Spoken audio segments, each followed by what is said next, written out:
I've been loving you. So, Otis, I mean, you know, I can't imagine what that must have been like to hear that Otis had gone.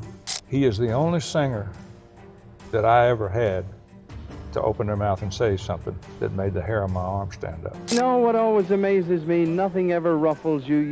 Back in the day, we went through a lot of things, you know. Matter of fact, when me and your father started out, we didn't stay in hotels. Got the call. The plane carrying Redding and his band had crashed into a lake in Wisconsin, killing Redding and 4 others. The pieces of the plane, part of a permanent display at the Rock and Roll Hall of Fame. Otis Redding died 58 years ago. Now family confirms awful rumors that have haunted his legacy. From whispers of shady industry deals to questions about whether his death was just too perfectly timed, conspiracy theories have never stopped. He just didn't get to finish it, but it was all in his vision. His vision was just way ahead. He died just days before Sittin' On, The Dock of the Bay was released, a song that would become his biggest hit. Some believe his rising fame made him a threat. You want to be free. Was the music industry behind his downfall? Rumors say he was cheated out of royalties and songwriting credits. Stories of racism, jealousy, and unfair treatment ran deep, especially from white artists and executives. So what really happened? Let's find out. Otis Redding was born and raised in Macon, Georgia. He was the 4th child out of 6 kids and the oldest boy in the family. His mother's name was Fanny, and she worked hard as a housekeeper to help support the family. His father, Otis Redding Sr., was a preacher and also worked as a sharecropper, which means he farmed land that didn't belong to him and had to give most of the crops to the landowner. Life was not easy for the Redding family, but they stayed strong and worked hard. Even as a little boy, Otis stood out from the rest of the kids. He liked to listen to the radio and copy the voices he heard, singing the songs as if they were his own. When Otis was just 7 years old, he began singing gospel music. He walked, he talked, and he talked very loudly. You could hear him a baseball field away, and everybody he heard on the radio, he could mimic. He joined a group called a spiritual quartet. A quartet means 4 people singing together. Even at that young age, his voice was powerful, and people in the neighborhood quickly noticed him. They liked hearing him sing because he put so much feeling into every note. Otis lived with his family in a black neighborhood called Tyndall Heights, a place where many families shared small housing projects. His father was a preacher at a Baptist church nearby, and Otis would sing in the church choir. He even learned to play the drums there. Singing in the choir, playing the drums in the choir and all of that. Being part of the church helped him grow his voice and his love for music. Singing was not just something fun for Otis. It was already a part of who he was.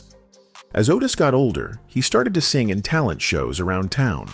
Otis was very good and always won first place.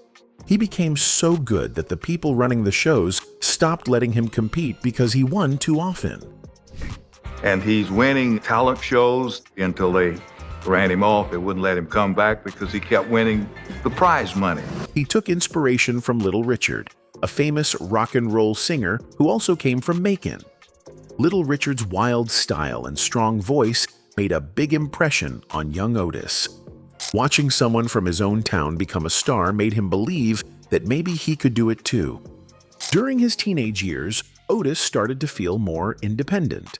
He would sneak out of the house and take his father's car for a drive, even though he wasn't supposed to. This probably got him in trouble more than once. His father wanted him to stay on the right path and maybe choose a more steady job, but Otis had different dreams. He wasn't thinking about working regular jobs. He wanted to be a singer. One day, a local guitarist named Johnny Jenkins heard Otis sing. Johnny was impressed and asked Otis to join his band, the Pine Toppers. This was a big deal because it gave Otis a chance to sing in front of more people. One night while he was performing at a theater in Macon, he noticed a woman in the crowd. They started talking and got to know each other. That woman was Zelma, who later became his wife. He said, like, hey, baby. And I'm real defensive, and I'm still that way. I said, I'm not your baby. You don't even know me. It was about 2 weeks later, I saw him again. I said, that's that same damn fool that I saw at that talent show. So we started talking again and fell in love. He gave 1/3 to family, he gave 1/3 to the industry, and he gave 1/3 to being a really great guy. Otis was known for being charming and confident, so it didn't take long for them to fall in love. In 1961, Otis and Zelma got married, and they went on to have 3 children together. He now had a family of his own, but he never let go of his dream to become a music star. Otis tried hard to make it in the music world. He even went all the way to Los Angeles, hoping to record a hit song. Sadly, his early songs did not do well, and he had to come back home. To support his family, he worked several jobs, including drilling wells and working in a hospital. But none of these jobs lasted. Otis wasn't good at keeping regular work because his mind was always on music. No matter how hard life got, he held on to his dream. Deep inside, he believed he was born to be a star. In 1962, a big opportunity came when his manager, Phil Walden, took him to Stax Records in Memphis, Tennessee. Otis was there to drive Johnny Jenkins, but Otis had another plan. He wanted someone at the studio to hear him sing. At first, the people at the studio thought Otis was just the driver and didn't pay him much attention. But then Al Jackson Jr., the studio drummer, noticed something about Otis and asked someone to listen to him sing. Otis performed These Arms of Mine, and it was so full of feeling that it gave people chills. Everyone in the room could feel his pain and passion.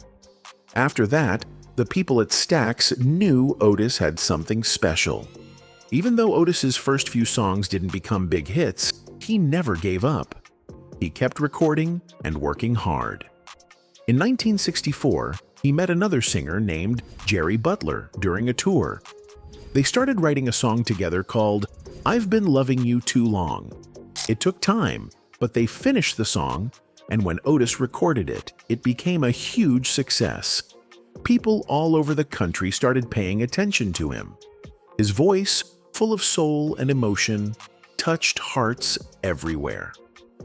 Have been loving you. By 1967, Otis Redding was living the dream. He had just returned from a tour in England, and the way people treated him there amazed him. The Beatles sent their own limo to pick him up, and stars like Tom Jones and Mick Jagger came backstage just to shake his hand. Otis couldn't believe how much respect and love he was getting outside of the U.S. He said that he had never been treated that well at home. It was clear that people in other countries truly loved his music and saw him as a star. Otis wanted to stay close to his family even as he traveled the world. So he bought his own private airplane. This way, he could fly home and be with his wife and children between shows. He even had plans to build a landing strip on his ranch so he could step off the plane and walk right into his house. That's how much he cared about family. He didn't want success to take him away from the people he loved.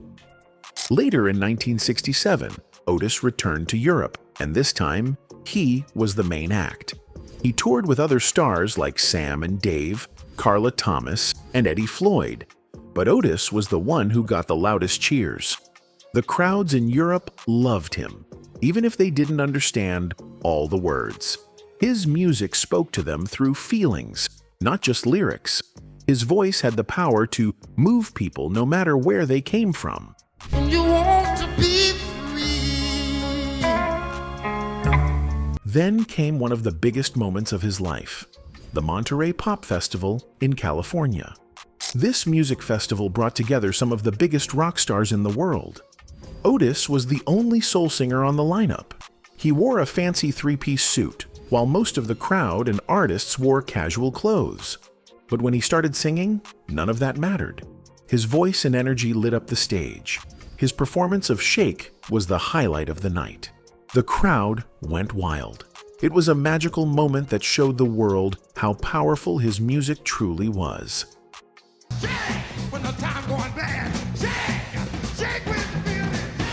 After Monterey, Otis's fame grew even more. He was featured in magazines like Esquire and Time. Movie offers started coming in. He was on the edge of becoming a worldwide superstar. But there was one problem. His throat was damaged from years of singing with so much force. He had to get surgery. For 6 weeks, he had to rest and couldn't perform. But Otis stayed strong and hopeful. He never gave up. He told people he would be back soon, better than ever. After just 3 weeks of rest, Otis Redding was ready to go back to doing what he loved, performing on stage. He had a new group of musicians with him called the Bar-Kays. Ladies and gentlemen, right about now, the soulful, funky sounds of the Bar-Kays! These were young, talented boys from Memphis who had a strong passion for music. Otis didn't just see them as band members, he treated them like his own children. He helped guide them, teach them, and protect them. They traveled together, made music together, and grew close like a real family. Otis believed in them and gave them a chance to shine. The Bar-Kays admired Otis too. They learned so much from him and enjoyed every moment they shared. In early December, Otis and the Bar-Kays flew to Cleveland for a series of performances. They were excited and full of energy. The shows went very well, and the crowds loved them. On the last night of the tour, something felt different. Their performance was stronger, full of life and emotion. The energy on stage was electric, and the people in the crowd felt it too. It was a magical night that stood out from the rest. Nobody knew at that time that it would be their final performance together. They were all smiling, happy, and looking forward to what was coming next.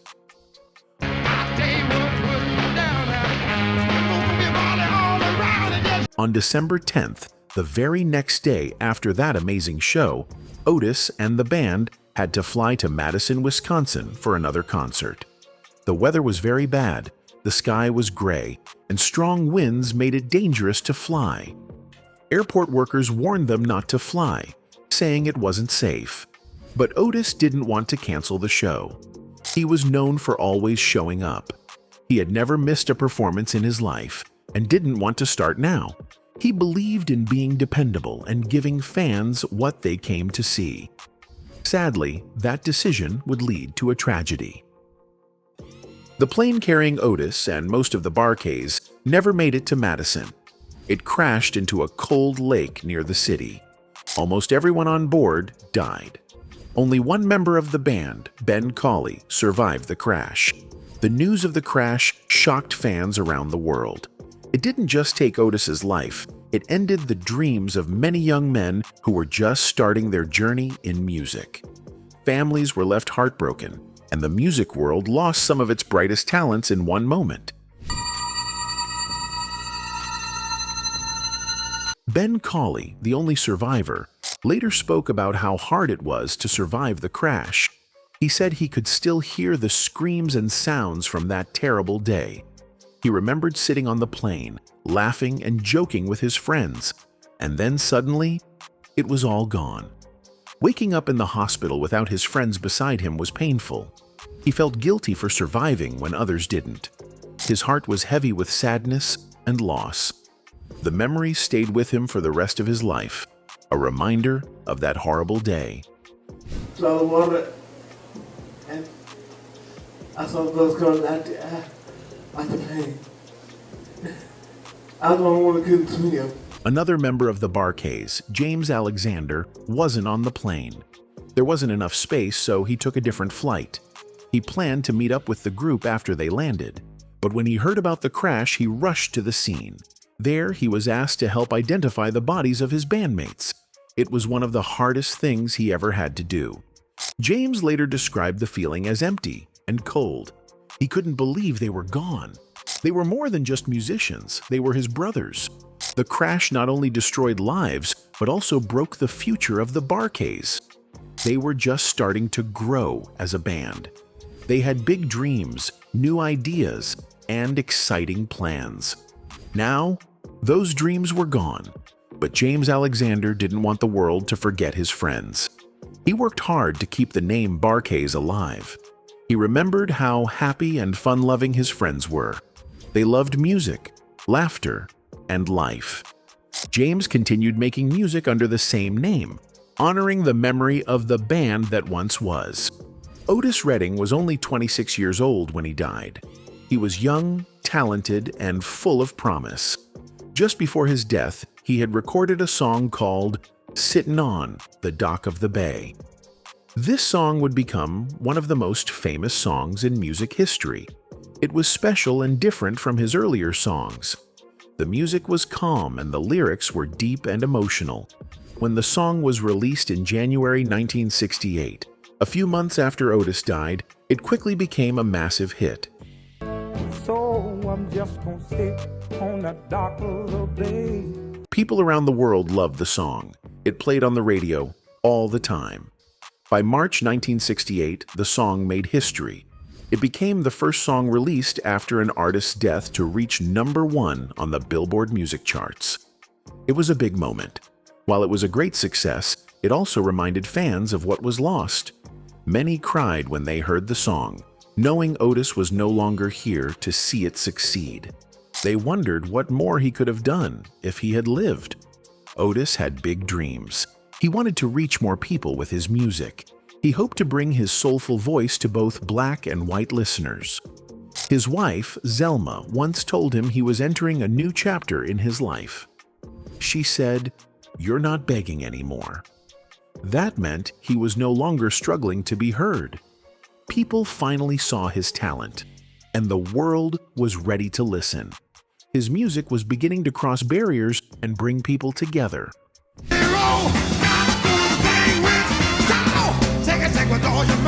After his death, Otis's record label, Atlantic Records, put together an album using songs he had recorded before he died. The album included songs like The Glory of Love, Try just a little. Tramp, You know what, Otis? I don't care what you say, you're still a tramp. and I Love You More Than Words Can Say. But not another day. These songs showed his deep emotions and powerful voice. The album was a big success and helped remind people just how special Otis was. On the cover of the album, there was a picture of Otis playing a guitar. This showed that he wasn't just a singer. He was a true musician who cared about every part of his music. If Otis had lived longer, he might have become one of the biggest stars in the world. He was starting to try new sounds and explore new ideas in his music. He was brave, creative, and always wanted to grow. No one knows for sure what he would have done, but many believe he had so much more to give. Even though his time was short, his music lives on and continues to inspire new artists and fans around the world. After Otis passed away, things got complicated. There were problems about his estate, music, and money. This is something that happens often when famous people die suddenly. Many people wanted to be in charge of his music or to get a share of the money made from it. His wife, Zelma, was given control of his estate, but others involved in his music, like old band members and business people, felt they also deserved something. These disagreements led to arguments and legal fights.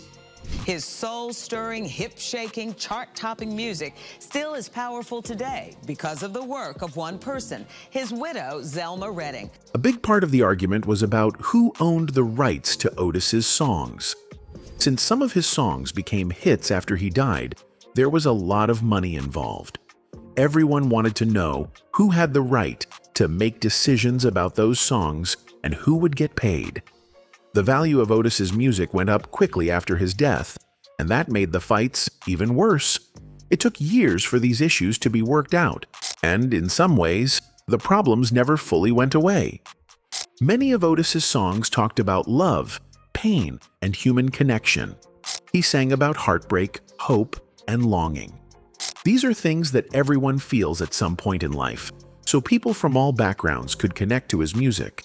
But during the 1960s, America was facing big problems, especially with racism and civil rights. Some people wondered why Otis didn't sing more about those issues. Still, others believed Otis's songs were powerful in a different way. Even though he didn't sing directly about racism, the emotion in his voice spoke to the pain and struggles people felt. They said his music was still important because it gave people hope and comfort. Otis wasn't trying to avoid serious topics. He was simply expressing feelings in a way that many people understood. While some singers like Sam Cooke made songs that clearly talked about civil rights, like "A Change Is Gonna Come," Otis chose a different path. It's been too hard living, but His songs were more about the human spirit, about love, hurt, and healing. And that meant a lot to his listeners. As Otis became more famous, his hard work started to pay off. He made enough money to buy a large ranch in Georgia. It was 300 acres, and he called it the Big O Ranch. He was proud of what he had built, and it showed how far he had come. At the same time, the record label he worked with, called Stax Records, was growing too. They were signing more singers and making more music. Otis wasn't just a singer, he helped grow the business. He worked closely with the company and even helped start 2 smaller music companies of his own. One of these companies was called Otis Records.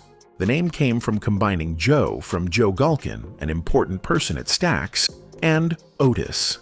They didn't make a lot of records, but they gave other artists like Arthur Conley and Billy Young a chance to be heard.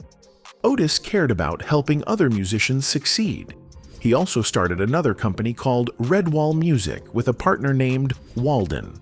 This one didn't last long, but it showed that Otis was thinking beyond just singing. He wanted to build something bigger. He was smart about business and used his success to create more opportunities for others. Otis wasn't afraid to take risks. He decided to perform at places that usually didn't have soul music. One example was Whiskey A Go-Go in Los Angeles. It was known for rock music, not soul. But Otis went there and gave an amazing performance. People who didn't normally listen to soul music loved him. Even the Los Angeles Times wrote about how great his show was. By performing at places like this, Otis reached more people and gained new fans. He was one of the first soul singers to perform for mostly white rock audiences in the western US, and he opened the door for other black artists to do the same. In 1966, Otis recorded a song called "Try a Little Tenderness."